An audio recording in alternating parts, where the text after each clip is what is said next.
Greetings and welcome to another exciting edition of Poet the Poet. I'm Robert Dunn and we're here in the International Books and Cafe, Books and Baguettes. It's a very nice place on LaGuardia Place in the NYU area of Manhattan, and I'm just nosing around all this treasury of French love poetry. Things like, what is all the world to me? What is this, a riddle? Anyway, but the books are nice, but we have two live poets who are absolutely phenomenal with us today, and they include Kam Holifield over here, and Adam Merton Cooper over there, and we'll be hearing from them because that's what we do. Let's start with Kam Holifield, and you're going to really enjoy her. She's a haiku master. She gets haiku published all over the place, even in places where they've never heard of it before. She has the aims and traditions and style with transparency and impeccability aptly mirrored in the terse, direct lyrics of her work. And that's not my opinion, although it could be. It's actually Matthew Paris's, who is a tremendous fan of hers. And let's see, you were born in Hawaii and came to New York and became a children's librarian. And was writing poetry all the way through. Is that not so? That's right. Okay. Welcome, Kam, the poet, the poet. How about giving us a little haiku to get things going? Well, I haven't been home for 50 years, but I like to submit haiku to the daily paper, the Honolulu Advertiser, because it makes me feel like I'm writing home. And I'm sent clippings, so I read them. I'll read each haiku twice because they're so short. Mayfly, dragonfly, butterfly hover over surface of the lake. Mayfly, dragonfly, butterfly hover over surface of the lake. July 5th, silent spent firecrackers re-echo last night's explosions. July 5th, silent spent firecrackers re-echo last night's explosions. Birdwalk leader talks fast, trying to keep up with avian movement. Birdwalk leader talks fast, trying to keep up with avian movement. Persistent song of elusive house finch from tree-shaded corner. Persistent song of elusive house finch from tree-shaded corner. And do you get much of a response from Honolulu when these haiku appear? Well, my son is a lawyer there, and in one of his cases, somebody in court who was called on asked my son, are you related to the Momi Kam Holifield, whose haiku appear in the Advertiser? So I think the inhabitants there are aware of my haiku. Did it help the case? Well, my son is still working. That's good to know. It's important to remember about haiku that haiku is of such delicacy that even if you're just listening to it, if you blink your eye, you might miss something. In fact, you might miss the entire poem, and that's why haikus are traditionally read twice. That's true. Mm-hmm. Let's throw in some more, shall we? Well, I belong to a small haiku workshop that meets once a month at Poet's House on Spring Street. And once a year, we bring out a chapbook anthology. In 1995, it was called A Small Umbrella, and 3 of the haiku are mine. Department store flying almost as many flags as the UN. Department store flying almost as many flags as the UN. Crabapple blossoms colorful all day in the sun, how pale tonight. Crabapple blossoms, colorful all day in the sun, how pale tonight. A small umbrella The toes of my sneakers discolored by rain. A small umbrella. The toes of my sneakers discolored by rain. Very elegant indeed. Can you share with the audience some of the technique of writing haiku? How is it done? What is it that makes the haiku the unique form that it is? Well, there is a traditional form of 3 lines, 5 syllables, 7 syllables, 5 syllables, a total of 17 syllables. But nowadays, there are great departures from that standard, and especially toward brevity and toward irregular form. But since I'm traditional, I stick to the 5-7-5 traditional form. What about content?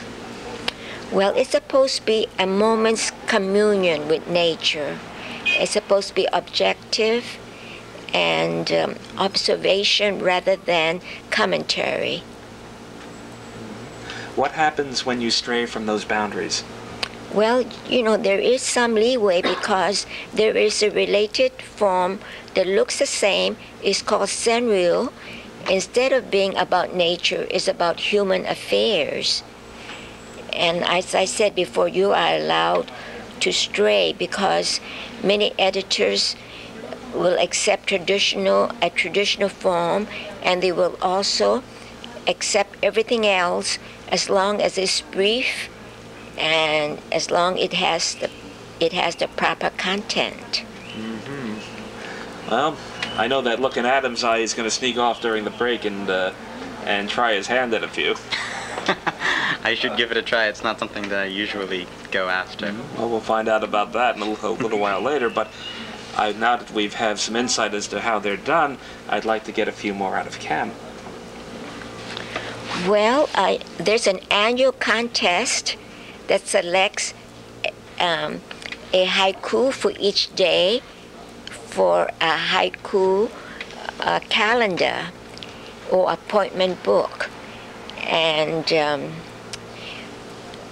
1996, 366 were selected for leap year, and 5 of them I think 6 of them are mine. The first one, Groundhog's Day, February 2nd, my son's birthday, and here is the haiku. Precocious buds on midwinter tulip plants, how precarious. Precocious buds on midwinter tulip plants, how precarious.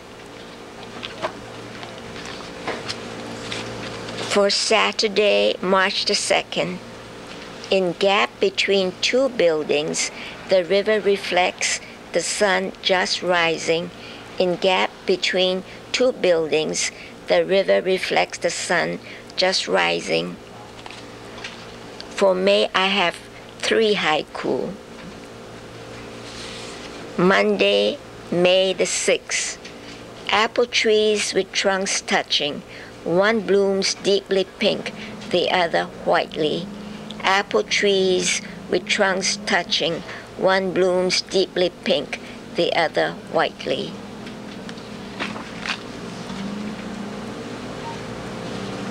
Saturday, May the 18th. Giving up my plot in community garden, I'm emerita. Giving up my plot in community garden, I'm emerita. For Wednesday, May the 29th, percussionistic waterfall accentuated by a bird chorus. Percussionistic waterfall accentuated by a bird chorus. And the last one, for Tuesday, July the 16th, early arrivals at outdoor concert, observe sparrows perched on chairs.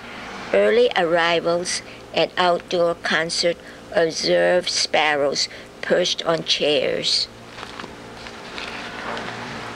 Very lovely indeed.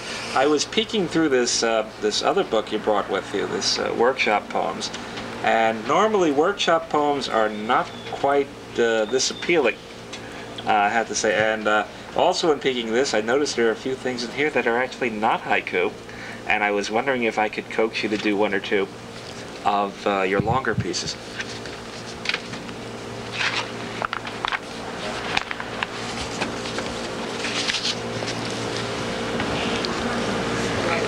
The Earthworm, for Raphael Taurus, sung to a borrowed melody.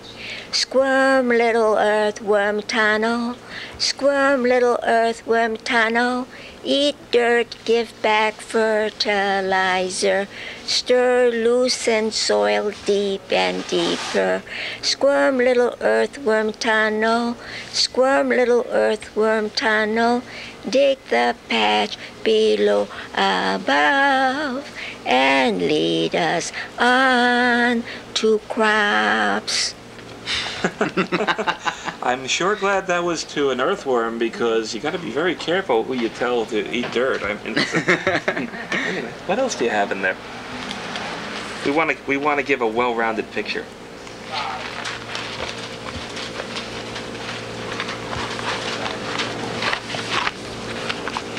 Plaint, a song for Carl Clinton Anderson.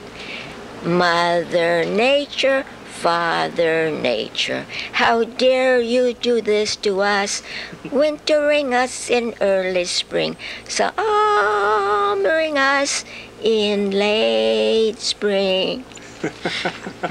It's no use, Cam. We're going to have at least another poem out of you. Well, now here's one that's not sung. Mm-hmm. On the bridge, to take an elevated walk, ramp up onto Miss Brooklyn Bridge with minaret arches and lacy spider webbing. Water gazing, be wary of smacking her ungiving upright cables. The horizontal ones skip rope to infinity. Take a Jonah view of the bridge's innards, structured with lights and colorful tubing like veins and arteries. Walk on past helmeted rooftop ventilators and a baby blue tug towing 9 empty barges, 3 abreast. Its prow churns a long-shafted arrow of wake, followed by the circle liner flaunting Italian colors, rear deck sardined with passengers. Very pretty. I'm going to coax you for one more, but before I do, I want to ask you, Cam, what is the most pleasure you ever got out of writing a poem?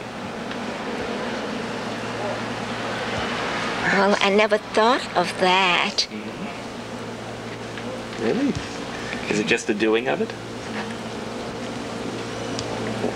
Well, I guess the most pleasure actually is when I get to share the results. And she gives us that coy look. Well, you're going to have to share at least one more. So. Well, those are all my selections, so this will be a surprise. Okay. Oh, I love surprises. A slice of beach between 2 surely breakwaters. I walk the breezy shoreline, listening to the roars of breakers. A school of jellyfish, naturally transparent, beached by the tide, awaits a return trip. In the shallows, men wearing swim caps, a wader cumbersome with her 300 pounds. A scavenger gull plays soprano sax over a woman prodding the sand with an electronic diviner. A boy and girl turn out neatly molded sandcastles. An adolescent pair build in freestyle. That was a surprise. It must be a jellyfish, because jamfish don't shake like that. Kam Holifield, thank you for coming on Poet the Poet. We'll be back in a moment with Adam Merton Cooper. Now don't disappear.